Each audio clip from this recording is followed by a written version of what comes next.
Hi, welcome back to section one. We are just awaiting Ms. Samaroo. We're having some technical difficulties. But in the meantime, I want to remind everyone that we are live on Facebook. Please leave your comments. At the end of the show, we will read out most of the Share comments. the live. Share the live, the famous saying. Yeah, share the live, please. And we'll seek to have that engagement. And please, around 6 o'clock, 10 past 6, we're gonna start taking calls. Call in, let's say your views on all these topics, on the movement that's going on. Feel free. All of you are doing the demonstrations. Call in. Same way. Air your voice. Express your views. Tell us what you want. Tell us what you want. The movement. The number is 663-2335. So you could share that live. Share the live and comment on Facebook, and let's move on. While we wait for Ms. Samaroo, however, Kyle, there was an article today on the papers talking about there will be an inquiry into the death of the suspects. As you know, two of the suspects in Andrea's death, they died in custody, right? Yeah. And now the police have launched an investigation into what happened and what happened into their deaths, because I may be mistaken, I could be corrected, but one of the autopsies showed that one of the individuals died from blunt force trauma. And I think because I saw there was a report on that. I could be wrong. Yeah, no. Well, I think ultimately what has to happen is if a law was broken, the police have to investigate. These persons were not found guilty of anything as yet. We don't know what are the facts. The facts have not come out. When a citizen is taken into custody by the police, the police have a duty of care to ensure that that person is safe. Yeah. There are cases where persons who have been detained have sued the police and sued the state because they were injured during police custody. So there is a positive duty on police to ensure that if you're going to detain somebody, that they're kept in safe conditions and that they don't face any harm or danger. Now, I don't want to get into the facts. We're not going to get into the facts of this incident because it's an active police investigation. Yeah. But what I can say, if it is police engage in violence towards a suspect, that presents a myriad of problems. A myriad of problems.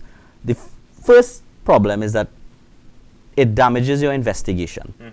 It infects and infests your investigation. If eventually you get a confession from someone who was beaten in police custody, it is always, I shouldn't say always the case, a large percentage of that confession evidence is thrown out when it goes to trial. Yeah. And that's because a confession is something that has to come voluntarily.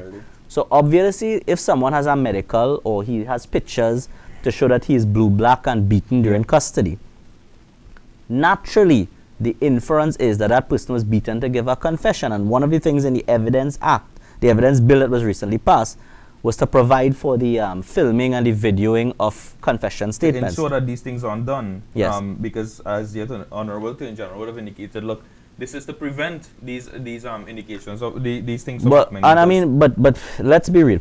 If police want to engage in that, they will find ways. The only place that the police has contact with you is not in the interview room. Correct. Yeah. From the time you are arrested, you're in a car, you're in a trunk. Yeah. You are being brought into the police station in a cell in a different room. We've all heard horror stories of police beatings. I think everybody in the country. That is not to say that the police do it. There are a lot of allegations going around. Yeah. It is the easiest thing for someone who's held in custody to say that the police have beat them or mistreat them. Correct. That's also a common cry. Yeah. So I'm not coming down on either side to say there's a practice either way, right? But the point is, these persons died in custody. It was obviously not of natural causes per se. Well, right? when you see I was just reading the article just to correct, or just to ensure that I was correct in anything, and they said that Morris, one of the suspects, two autopsies were done, and both of them would have indicated that there was blunt force trauma. Yeah. And the other individual, Balkan, he would have the autopsy from the forensic science complex indicated that he would have died due to multiple traumas to the body. Again, we don't want to get into the specific facts of that case. But that's why the police started the investigation. And that's why that has led to an investigation, rightfully so. But there's a more general principle that we have to understand here. when you have it's either we accept the presumption of innocence or not. Yeah, and saying that you believe in the presumption of innocence does not mean that you are for the criminals. No. That's there is a system in place to deal with all of this, and that is the judicial system. That is, yeah, and I think that is being a bit irresponsible for people to simply say, well, we think they're guilty, so that's okay. Yeah, right? last week, we had Mr. Stephen Marwa on, and Stephen would have gone in depth with that presumption of innocence doctrine. Exactly. So if we are a society that accepts the presumption of innocence, and we are a society that believes in the rule of law and due process, then you have to ensure that detained persons who face accusations are brought to their trial. Exactly. And do your investigation, collect your evidence, convict them and hang them. Correct. Because that's the law. That's the law, yeah. And that is the ultimate punishment that our law prescribes. Yes, correct. If you engage in simply being violent toward offenders, either to get evidence, or to force some type of confession, or to punish them on your own, that not only subverts the rule of law, but it propagates a culture of violence that has led to a lot of apart from vigilantism, it propagates a culture of violence that begets even more violence. And when we complain about a violent society and violent crimes, we only have to look at those types of actions to say, well, if we need violence to conduct a police investigation, why not the ordinary man use violence to get his own justice? Correct. You have a land dispute, well, let's have a fight. A fight, yeah. Right? You have some dispute with a vehicle. Somebody get a bad drive. Well, the police say that that's the way to go. They are violent towards suspects when they're doing their job. Well, let me be violent too. Yeah. You have to understand, if you engage in that type of violence, you're going to create an even more violent society. But if the police undertake proper investigation, professional investigation, keep the suspects in custody, safe, interview them, do the investigation, and come out with a result, a judicial result, which leads to their conviction, that is setting the right tone for society. Exactly. That you believe in the rule of law and you believe in justice. That is true justice. That is the point. I think we have Ms. Samaroo on. Yeah. Ms. Samaroo, are you there? Hi, good afternoon. Are you hearing us? Hi, yes. Good afternoon. Good afternoon. Yes. Right. So, Ms. Samaroo, earlier we had a conversation. You indicated you were the founder of the Trinidad and Tobago Youth Advocacy Network. Can you kindly explain to us what are some of the roles and functions of your organization? And some of the other organizations that you are affiliated with. Yeah.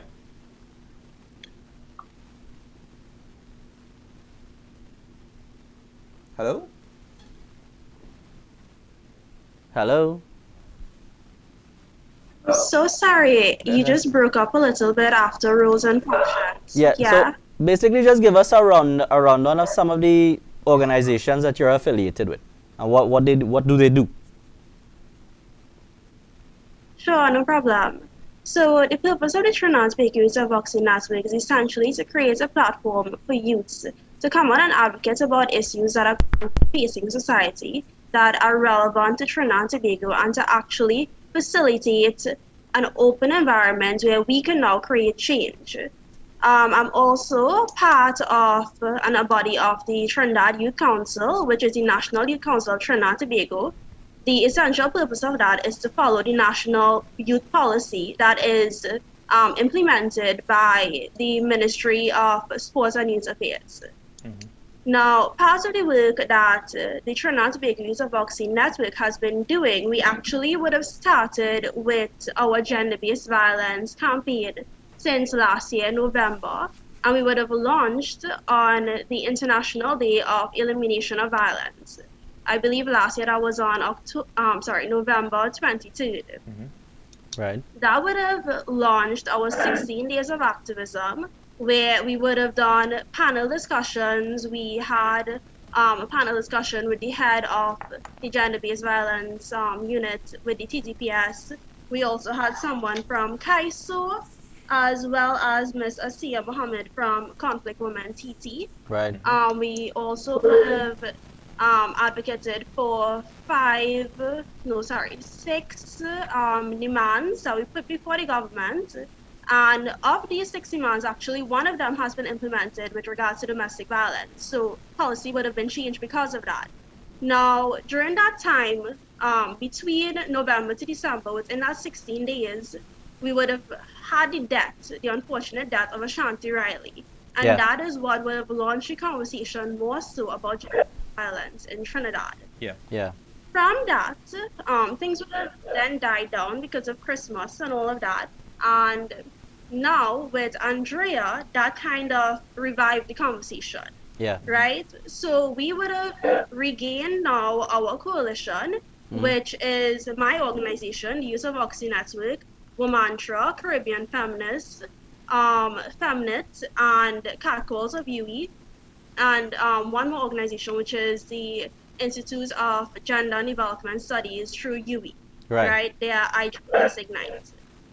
We would have done multiple things. So my organization, standing alone, would have started by having our vigil. We would have done a virtual vigil for Andrea. And then we had our peaceful protest in front of Parliament. And that was a collaborative effort with Womantra, Feminist, IGDS, and Youth Empowering Today for Tomorrow. Tell us what type of response have you gotten? Have your organizations gotten from that type of planned activity and demonstration? Is it that it's been just confined to your organization, or is it that you have people coming from all spheres to support you and join you and that sort of thing? So it's actually a national rally right now. I think a lot of people right now, they are getting tired of our women having to face this crisis. You know, it's more than just the rape and the murder. But we're getting tired of natural society now going out into public. You are being told on television. We have Inspector Alexander came on television and he was telling women, oh, you need to be more vigilant. You know, if you're entering a taxi, you need to watch and see what taxi you're entering. Look at the driver, look if there's two meals. But that, you're telling women now that you have to protect yourself. The issue, that's not going to solve anything. All that's going to do is stop me from being the victim, but someone else now is all going to have to face that level of violence. All they're telling me is to protect myself. What we want to do is to get to the root of the issue, and we need now to implement certain to prevent that, and not just from an individual scope. We want to look at policy implementation from the government as well. There needs to be more accountability from the TTPS, more better processes from the judiciary, because we have cases in the judiciary that are taking too long to process.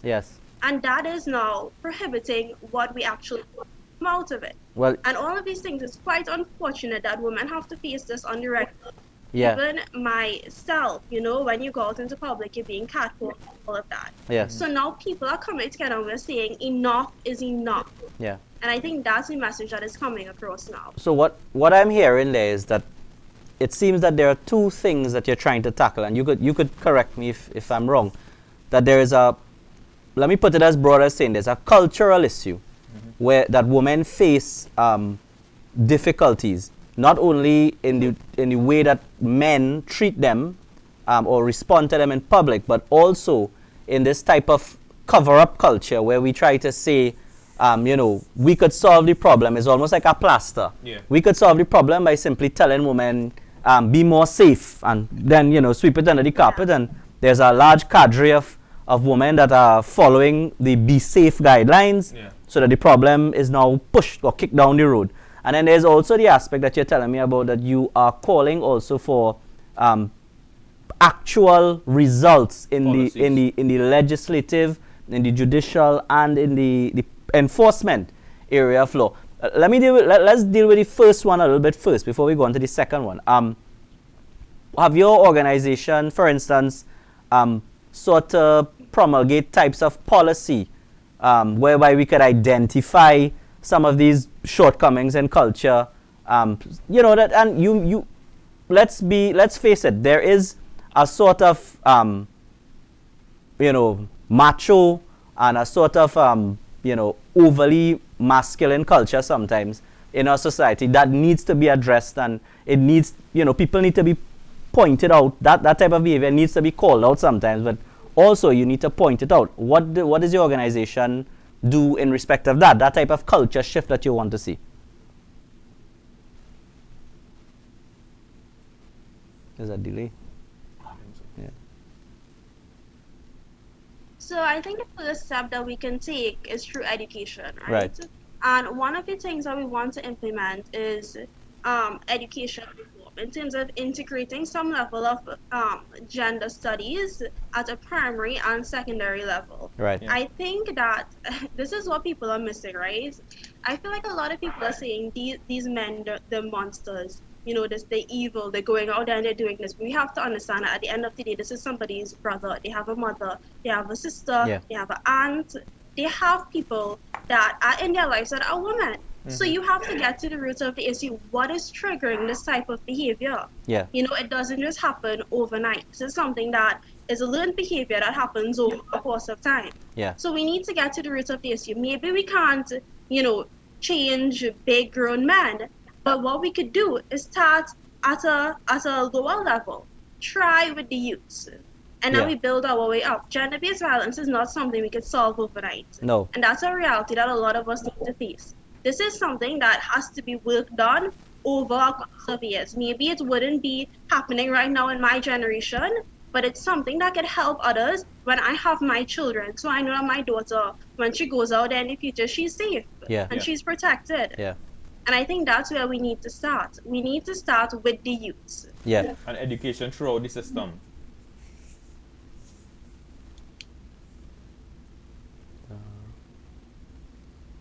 Yeah.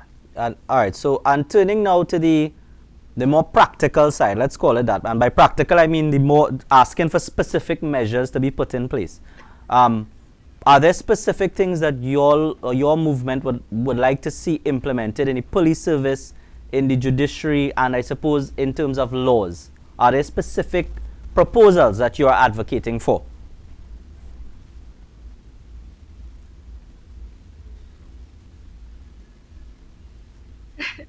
I think this is a funny topic because I would have attended a protest on Sunday and the main chant that I kept hearing was no bail for rapists, no bail for murderers. Yeah. And this is a common notion now, you know, they're saying bring back the hangman and all of that. It's going to solve anything if I'm being completely honest with you. We already know that for capital offenses you can't get bail. Yeah. So that's something that is already there, right? Yeah. I have experience in the legal arena and I would have shared a status about this on Facebook because I think there's a lot of miscommunication, right? Yeah.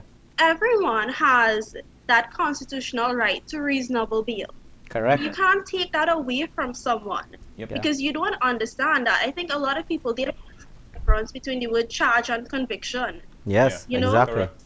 And that's a problem right now because how is it that you could lock up a man that could potentially be innocent? Yeah. Correct. Then you're taking away the presumption of innocence, and that's not fair. Yes. At the end of the day, the burden is on the prosecution to prove that person's guilt. Excellent. It's Yeah. not the other way around. Correct. So you can't say if this person is they're being accused of being a rapist, right? That's an accusation, not a fact. Yeah. Correct. And that you have to have due process and a trial, and then at the end of that process, proper punishment and measures will be put in place. Yeah. But there is also, I mean, for the persons who are talking about I denying, agree with you. yeah, for the persons that are talking about denying bail, they do have an argument in the sense that if you have someone who has a conviction, or even if you have someone that has multiple accusations, then certainly whether or not that person is granted bail has to be considered properly. But the point is that that process, I think, is already in place in the Already law, in place. The right? bail As you would amendment know, exactly, that is already there. So that people need to, and I agree with you, people need to temper, I suppose, what they are asking for. But in terms of your organization, are you asking for something, you know, slightly different or a little more deliberate? So with regards to that, right, what we're asking for is essentially for due process. Yeah. We need the courts, and like simple things, right? Like I've sat in criminal trials already, and it's simple things that would cause a case to fail. Mm-hmm. For example, writing in a diary. You know Yeah. how many police officers misplace the diary? Correct. Yeah. Yeah. Even when you have a warrant, right? Writing whatever you find to the back of the warrant. Yeah. These are things that you would think are minute, but are actually very great in significance that could affect the case. Yes. So in Trinidad, we rely heavily on witness statements, and that's not really a reliable form of evidence. No. Because that's based on memory. Yes. Correct. So it's quite unfortunate. I think that more needs to be done in terms of training in the police service. Yes. And we need to advocate more for the judiciary to execute a little bit greater judgment. Yes. Because I think one of the things that was being circulated in the media was the 70 charges and this person is free to walk the street, right? Yeah. In a natural case, we all know that you can't get bail if it is that you have prior convictions, right? There's a long list of things that are usually brought before the court, and it's up to the judge's discretion now to make that decision. But you also can't prejudice someone, and making it such a broad statement like 70 charges or convictions or whatever, right? You can't prosecute someone from what would have happened 10 years prior. Yeah. Right? Correct. So if it is that those charges now might be from 10 years before, we don't know that for a fact, right? So you're now putting all this information out there, but they're not really telling you what the truth is. Yeah. And that's gonna cause fear in the public eye. Yeah. They're gonna get angry, and they're gonna operate now based on emotions rather than operating on what is fact. Yeah. And what they know to be true. And most people, they're just gonna take this and run with it rather than actually doing their own research and finding out, okay, so what is actually the truth here? Yeah. And it's quite sad that that is our reality. Yeah. Where do you see anything positive? Well, I mean, in terms of unity, I think something positive has already come out of these demonstrations. But going forward, do you see any more positive outcomes from these demonstrations that have taken place?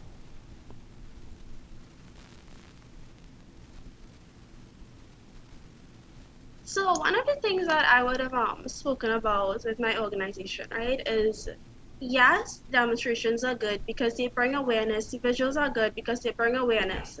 But if it just, you do that and then it ends there, then nothing really comes out of this. We're all just going to move on a week from now. And it's like Andrea never happened, Ashanti never happened. And that's what happened last year in December.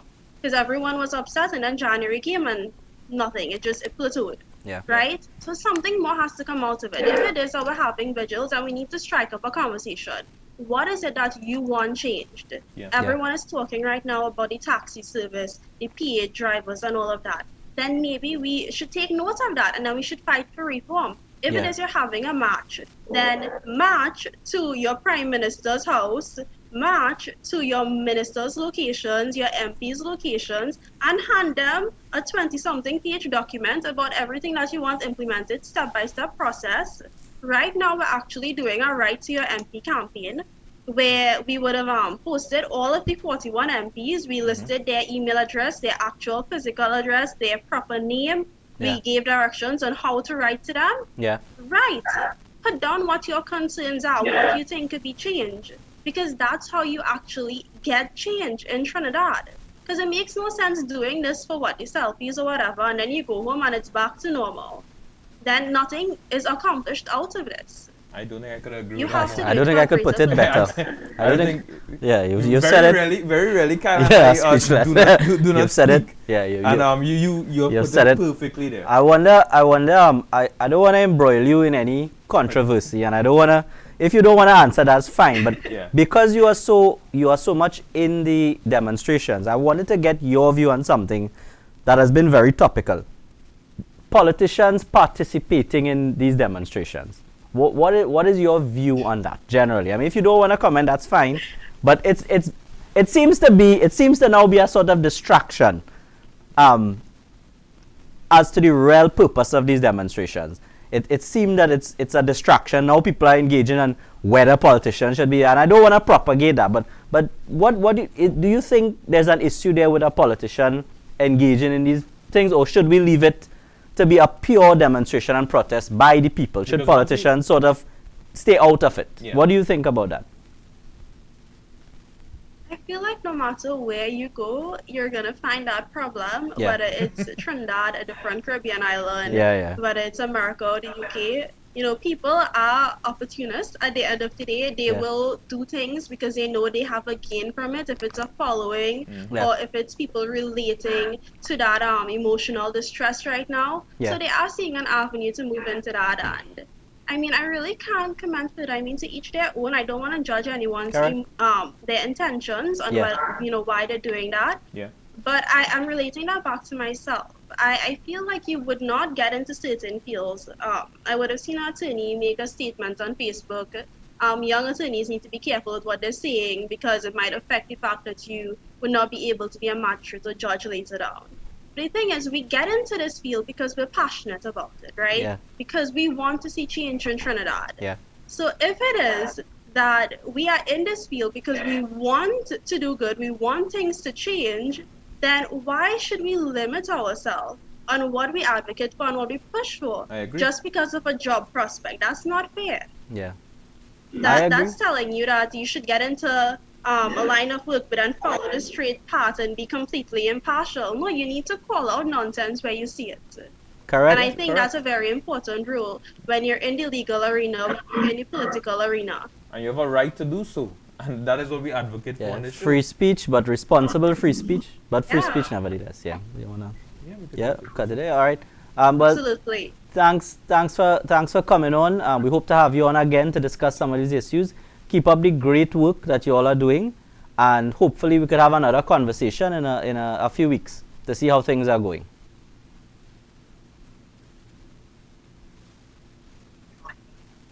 No problem. Thank you all so much for having me. I greatly appreciate this opportunity. Take care. No problem. Thank you so much. Yeah. So you see a young activist there. Yeah. Doing. I mean, as we said, very rarely we are lost for words, but she put it so plain. Yeah. I think I have to say I was pleasantly surprised because she seems to be very restrained and level-headed in what she is calling for, and she hasn't radicalized. And that's the point. Because a lot of people have, because of this situation, she has actually called them out. Because when you look at it, do not radicalize it. I'm paraphrasing her. Do not radicalize it. Do not go overboard. Don't let your emotions get the better of you. She said, well, look, be responsible. She said, do your own research. Because that could lead to better, you will know the facts more. And she cited that 70 case person who's and again, it's very heartening to see activists taking a responsible approach to this entire movement and to how they protest and what they call for. And I love the idea where she says, look, it's not just about marching. I want to present a document to the politicians, to the Prime Minister. These are the things that we want to see done, rather than you simply, just burn tires in the road or just protest one day and you forget about it in a week. How much she's advocating for a longevity in the movement, and I'm really heartened to hear that and see that. She seems to have her head on her shoulders, so let's see how that goes, and maybe we'll check in on her in a month, in a few weeks, and see how it's going. Actually pleasantly, we have another guest coming up. We're going to take a short break. Mr. Paul Nahus, a security consultant, a security expert. Yeah. We're going to have him on to discuss certain issues that are affecting us right now. So let's take a very short break, and we'll come back with Mr. Nahus.